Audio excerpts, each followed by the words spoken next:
Megastar Chiranjeevi గారు స్పందించిన విధానం ఏమైతుందో అది సత్యం, 100% సత్యం, 100% సత్యం. అప్పుడు వైఎస్ జగన్మోహన్ రెడ్డి గారి హయాంలో ఆయన సీఎంగా ఉన్నప్పుడు, పేరు నాని గారు సినిమాటోగ్రఫీ మంత్రిగా ఉన్నప్పుడు ఇండస్ట్రీ నుంచి చిరంజీవి గారితో పాటు చాలామందిని వారు ఆహ్వానించారు. అందులో నేను కూడా ఒకండి. చిరంజీవి గారు మాట్లాడుతూ నానుమూర్తి కూడా వచ్చాడు మాతో అన్నారు. కాబట్టి చాలామంది మీలాంటి మిత్రులు నన్ను ఈవేళ అక్కడ ఏం జరిగిందని అడుగుతున్నారు. కాబట్టి చెప్పాల్సిన బాధ్యత నాపై ఉంది. కాబట్టి నేను చెప్తున్నా, సత్యం చెప్తున్నాను మీకు.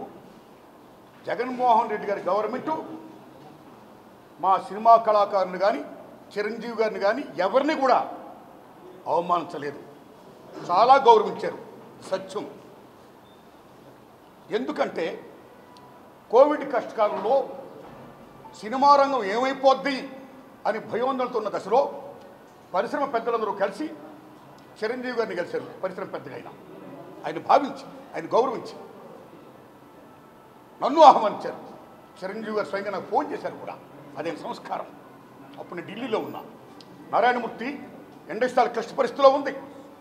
భారీ చిత్రాలతో పాటు సగటు సినిమా తీసిన ఇలాంటి వాడు అందరూ కూడా రావాలి, ఒపీనియన్స్ చెప్పాలి, మనందరం ప్రభుత్వాన్ని కలవాలి, ప్రభుత్వం నుంచి మనకి ఏ సహాయ శాఖలు వస్తాయో మనం స్వీకరించాలి, మనం విన్నవించాలి అని చిరంజీవి గారు చెప్పడం, అందరూ మీట్ అవ్వడం చిరంజీవి గారి ఇంట్లోనే ఇది జరిగింది. అప్పుడు అనేక మంది వారి వారికి అభిప్రాయం చెప్పారు. ఆయన్ని తీసుకొని మన సీఎం గారికి వద్దు అని చెప్పారు. వారు సీఎం గారితో మాట్లాడారు స్వయంగా. అలాగే నేను కూడా పేరు నాని గారిని వెళ్ళి విజ్ఞప్తి చేశాను బందర్లో. అలా చాలామంది విజ్ఞప్తి చేశారు. ముఖ్యంగా చిరంజీవి గారు తీసుకున్న రోలు సెల్యూట్, హోల్ హార్టెడ్ టెలింగ్. పరిశ్రమ పెద్దగా వాటి బెస్ట్ రోల్ ఈ ప్లేట్ దట్ డే. ఆయన ఎవరు అవమానించాల, చాలా గౌరవించారు. మమ్మల్ని ఎవరు అవమానించాల, చాలా గౌరవించారు. మేమందరూ అక్కడికి వెళ్ళాం, సమస్యలను చెప్పాం. సీఎం జగన్మోహన్ రెడ్డి గారు సానుకూలంగా స్పందించారు. పేరు నాని గారితో మాట్లాడి ఏం కావాలో మొత్తం తీసుకోండి అన్నీ మనం చేద్దాం అని కూడా చెప్పారు.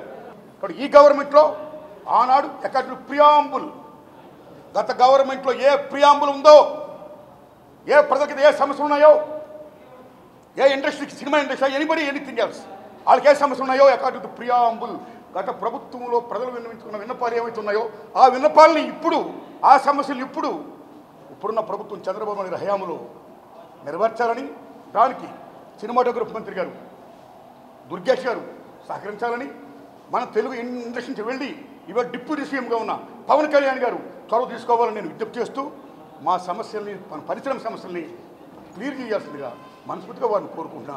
Thanks a lot.